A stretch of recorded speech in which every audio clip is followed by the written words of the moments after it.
Welcome back into the Sports Source. This segment brought to you by Southeast Termite and Pest Control, termite control, bed bug control. Those things are back in our lexicon these days.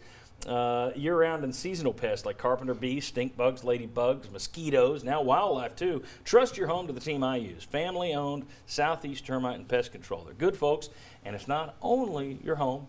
They also do business work as well. Southeast Termite and Pest Control. All right. Some transfer news for the Vols football team this week. Just as we were the first show to kind of push Jim Chaney, we also, right after the season ended, I think it was that final Sunday, we talked about might there be some contributors who are surprise departures from this team because they might maybe got tired of hearing, I got to get rid of these saps and bring in new guys. Don't know if that's why some of these guys are leaving, but let's take a look at a list here. A little bit of a surprise this week. Offensive tackle Drew Richmond, former five-star. Started all 12 games for you last year. He's in the transfer portal, which sounds like a Star Trek episode.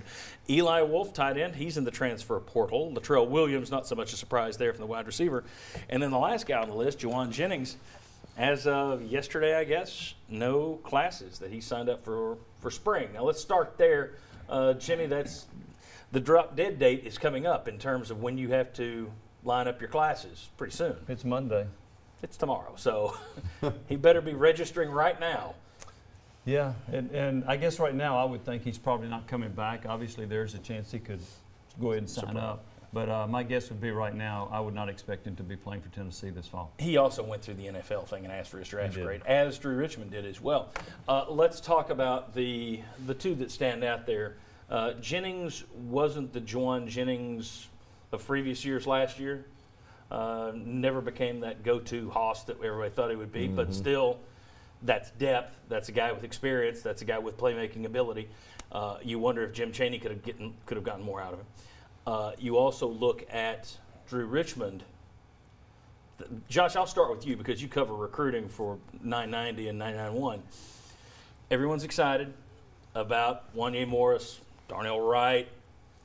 But without Richmond, now you're counting on those guys, true freshmen, to be ready week one. I think the Drew Richmond thing is huge. Yeah, he hasn't lived up to his five-star billing as a recruit. Everybody recognizes that. But Richmond is still a guy that would have been a senior, a fifth-year senior at tackle who's played a lot of snaps. So puts a little more pressure on those newcomers coming in. And Jeremy Pruitt's done a little bit of that as well, saying, hey, we're bringing guys in to play right away. Yeah. So that creates the attention. Marcus Tatum, Jameer Johnson, does he play guard or tackle? There is flexibility with some of the players, but you get Brandon Kennedy back at center as well. You also don't like losing depth on the offensive line, which is what losing Drew Richmond would mean. Here's what I think mitigates it a little bit. I mean, Tennessee may turn around a couple of games next year, win 7 games, go to a bowl game. This is not a team that's built right now to compete in the East. So losing Drew Richmond and getting one of these young guys on the field maybe a year earlier, maybe that does help you down the road some. You take your licks in 19, but maybe it helps you in 20.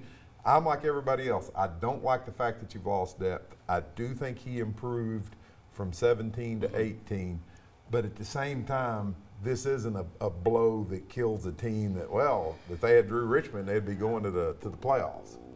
True on the playoffs, but there are a lot of folks out there right now talking 8 and 9 wins. Or at least that's what I'm reading. I'm seeing a lot of 8 and 9 wins. And I didn't even know marijuana was legal. Yeah, we had some calls about that. That hiring Jim Chaney gets them to 8 or 9. I promise you'll hear it in July and August. Which means it'll be 10 and 11. That's right. And see, that's the thing. I've already had a conversation with somebody about Chaney. They were sitting there saying, this is worth 2 wins, this is worth 3 wins, this is worth 4 wins. Who knows how many wins it is? You still got to develop the talent. I mean, I'm sorry. I just see this team being around a 6-6 team. Drew Richmond, Jim Chaney, whatever. I don't think anything's going to come through the door that's going to help you that much. Do you guys think that Richmond or Jennings are big losses? I do. I do.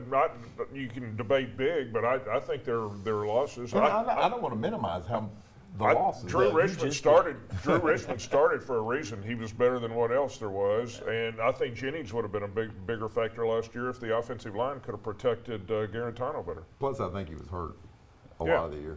Yeah, and to me, Jennings is a bigger loss because he's could be more impactful on the game. You mean Richmond? No, Jennings. Jennings, Jennings okay. could be more impactful on a game than Richmond. As a playmaker, okay. And Yeah, I plus thought he was Jennings is a important good third blocker downs. in the Yeah. run He game was. as well. Yeah, He's a he very was. good blocker in the run game. Yeah, I think there are a number of things that Jennings can do that we don't necessarily see in the box score that still matter with the offense. So somebody is going to have to step up and fill that role as well. Well, and I also think, again, I may be wrong here, but knowing Jim Chaney and having seen him at Tennessee before, I have a feeling you would have probably seen him with more touches last year in a Chaney Agreed. offense. I haven't seen enough of Ty Elton. I just going by what I saw last year. I would bet Chaney would find a way to get Jennings the ball more. All right, when we come back, now we got some eye-opening stats on Jim Chaney. Is Tennessee going to use him the right way? We'll discuss that. But next, we're going to talk about Tennessee's basketball games this week. Alabama and Arkansas. Mark Pancratz, Mike Strange. Scout those teams for you next.